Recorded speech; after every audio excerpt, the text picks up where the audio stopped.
Olha, e o clima de pré-eleição já esquenta e não é só entre adversários, não. Tem troca de ataque entre esquerda e direita e também sinais de crise dentro do próprio campo conservador. De um lado, o PT já deu largada na ofensiva contra o senador Flávio Bolsonaro, com direito à prévia de campanha associando o nome dele aos escândalos e casos de corrupção. No Congresso do partido, o ex-ministro Fernando Haddad subiu o tom e chamou o pré-candidato de Bolsonarinho, reforçando o embate direto para 2026. Agora, do outro lado, a situação também não é de unidade. Aliados trocam críticas publicamente. Nicolas Ferreira fala em perseguição dentro da direita, Carlos Bolsonaro faz alertas ao próprio irmão e o próprio Flávio admite incômodo com provocações e divisões no grupo. A gente separou inclusive um vídeo que mostra como o PT já está estruturando esses ataques. Vamos conferir. Vamos colocar as cartas na mesa. Daniel Vorcaro foi autorizado a operar o Banco Master em 2019, pelo governo Bolsonaro. Fabiano Zettel, sócio do Master, entregou 5 milhões para as campanhas de Bolsonaro e Tarcísio de Freitas. E o governador que tentou acobertar essas fraudes ajudou a comprar a mansão sabe de quem? Flávio Bolsonaro. Entendeu o esquema? O Banco Master é Bolsomaster. Flávio Bolsonaro é do esquema. Esquema das rachadinhas, que desviou milhões de reais da Alerj. Esquema de lavagem de dinheiro, com a compra de 51 imóveis em dinheiro vivo. Esquema com milicianos que trabalhavam no seu gabinete. E o esquema Bolsomaster, que rendeu essa mansão de 6 milhões para Flávio em Brasília. Se duvidar, dê um Google. Flávio é o filho mais corrupto do Bolsonaro.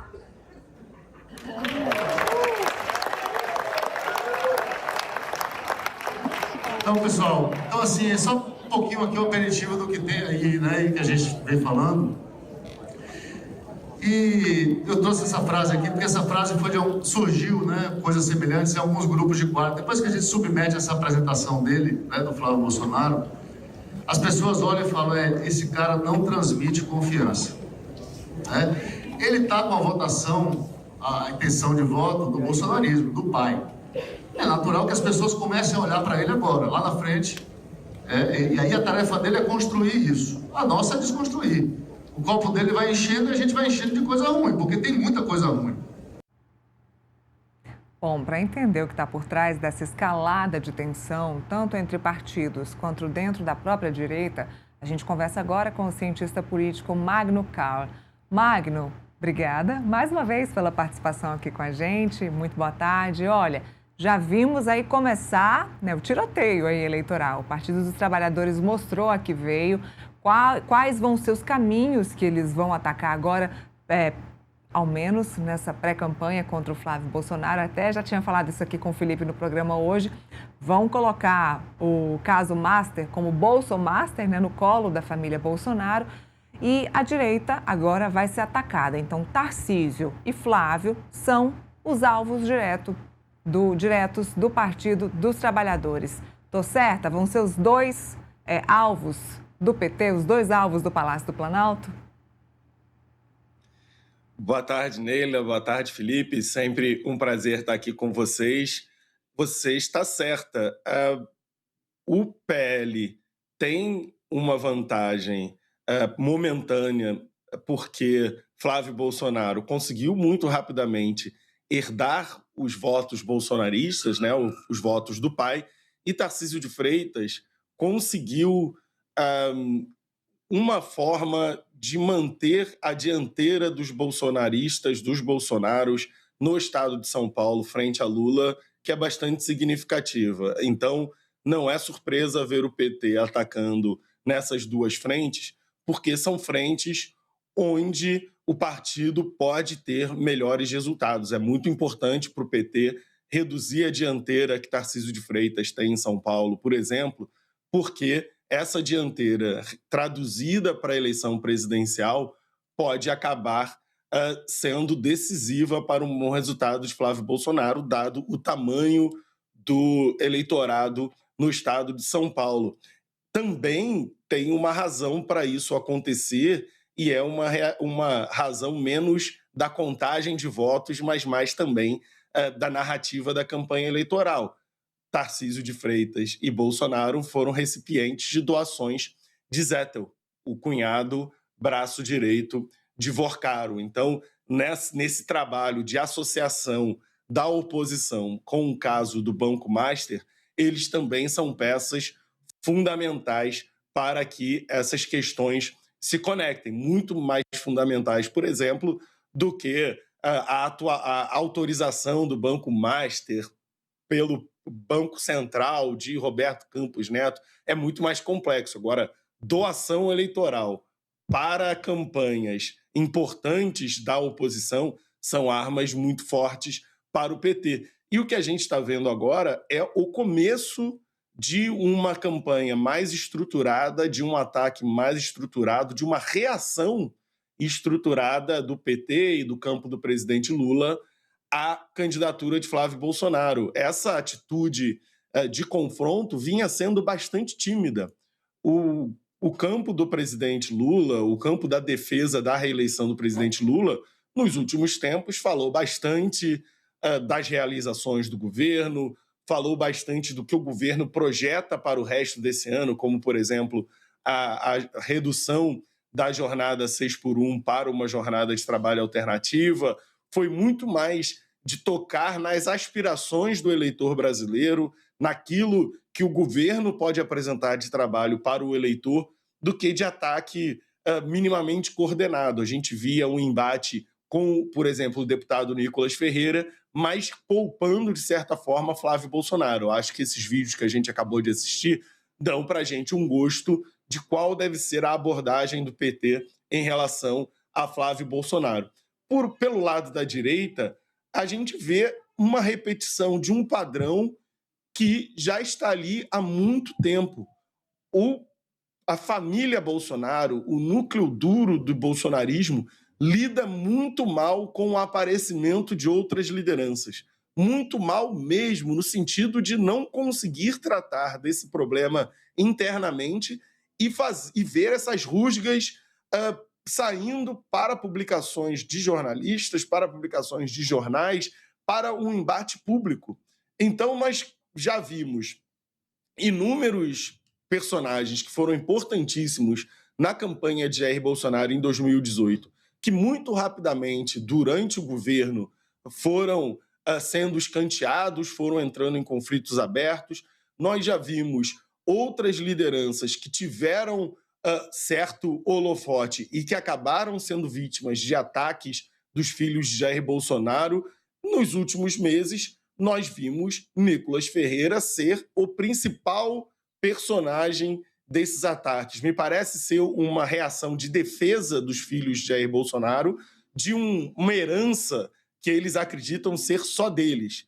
A herança do pai deles seria transferida por direito apenas para os seus filhos, e a eles incomoda muito ter lideranças como Nicolas Ferreira, como a própria Michele Bolsonaro, madrasta dos filhos de Jair Bolsonaro, recebendo dividendos político-eleitorais do trabalho que eles acreditam ser apenas do seu pai. E isso faz com que o campo, como de forma geral, se desarranje. Você para de atacar, para de confrontar o seu adversário e passa a ter que confrontar os seus próprios correligionários. A gente teve, inclusive, Tarcísio de Freitas, lá atrás, quando se discutia a reforma tributária, sendo atacado ferozmente por outros membros do campo bolsonarista. Então, é uma forma de fazer política que até agora deu resultado, porque Jair Bolsonaro se mantém como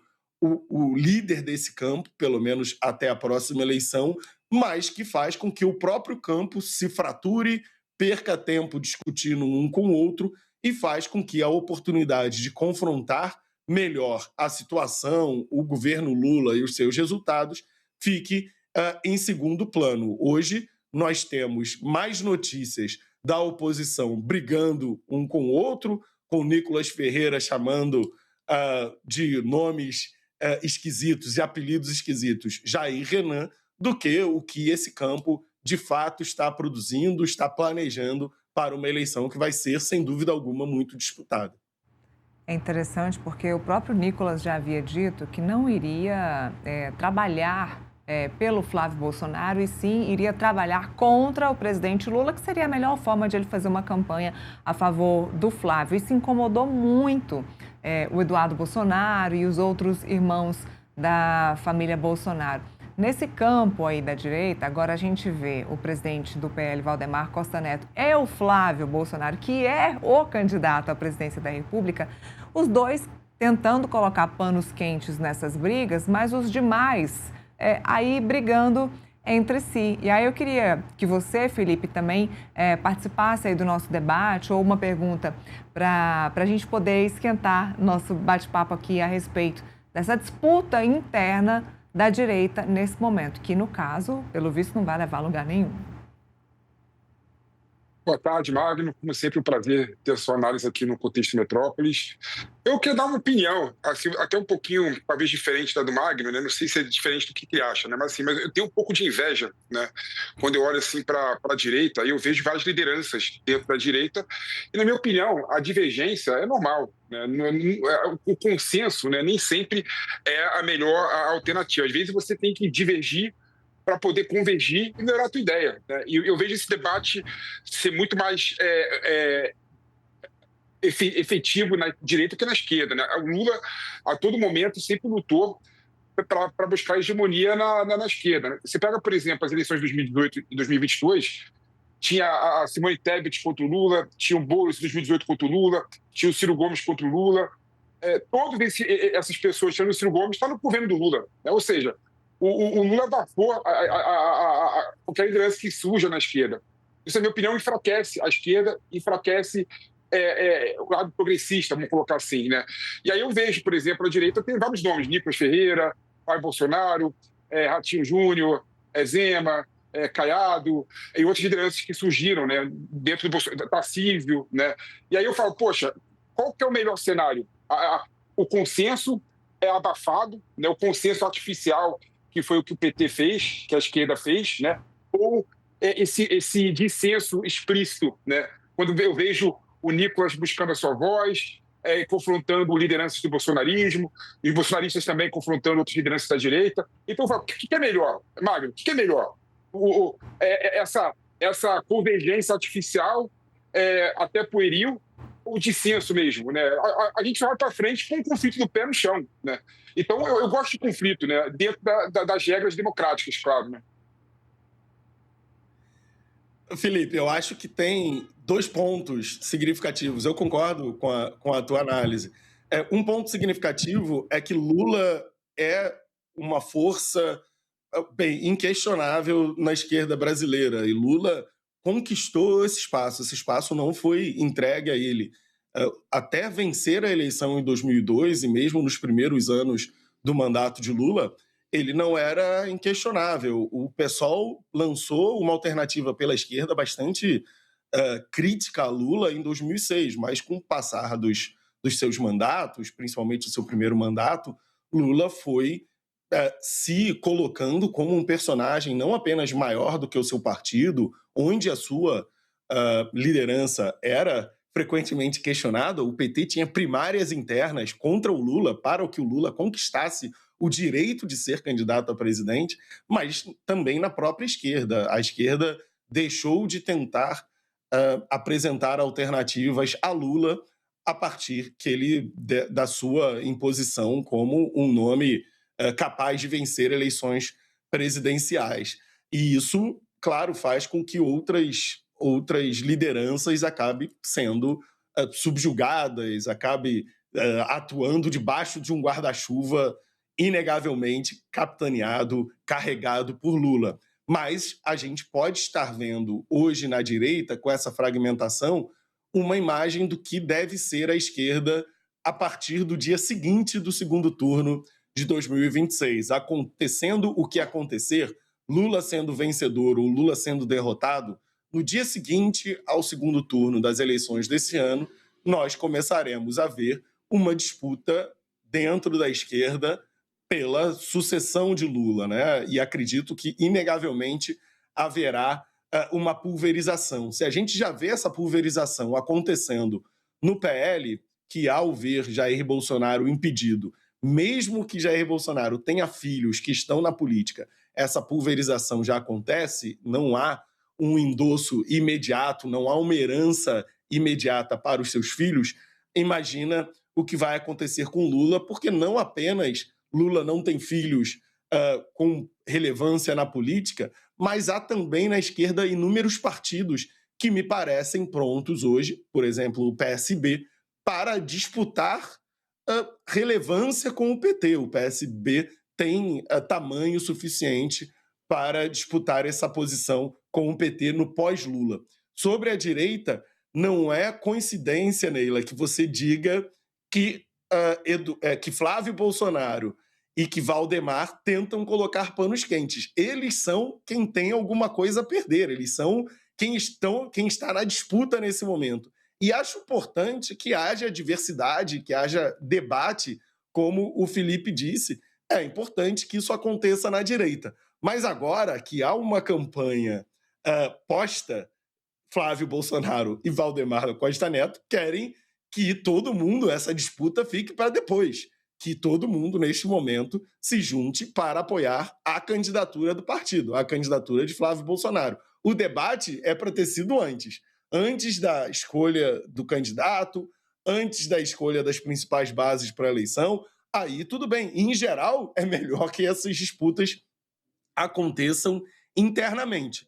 Agora, que já estamos no ano eleitoral, que já estamos no final de abril do ano eleitoral, que há um candidato posto para as principais lideranças desse campo, o principal deles, o candidato a presidente Flávio Bolsonaro, e o presidente do partido, Valdemar da Costa Neto, eles querem que haja uma unidade que pode seguir debatendo internamente os rumos do programa partidário, do programa de governo, mas que publicamente se unam em favor da candidatura de Flávio Bolsonaro. Todas as forças para derrotar um presidente da República que está no cargo serão necessárias, e a direita não pode se dar ao luxo de ficar se xingando publicamente. Existe um candidato para o partido, o candidato está posto, isso não está mais em disputa. Então agora, se querem realmente derrotar o presidente Lula, precisam parar de dar evidência às suas diferenças e focar no que os une, porque derrotar um presidente da República no cargo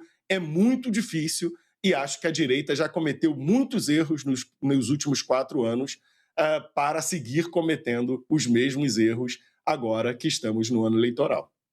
Muito bem, Magno Carlo, muito obrigada pela análise aqui para mim, para o Felipe e para a nossa audiência. Até uma próxima.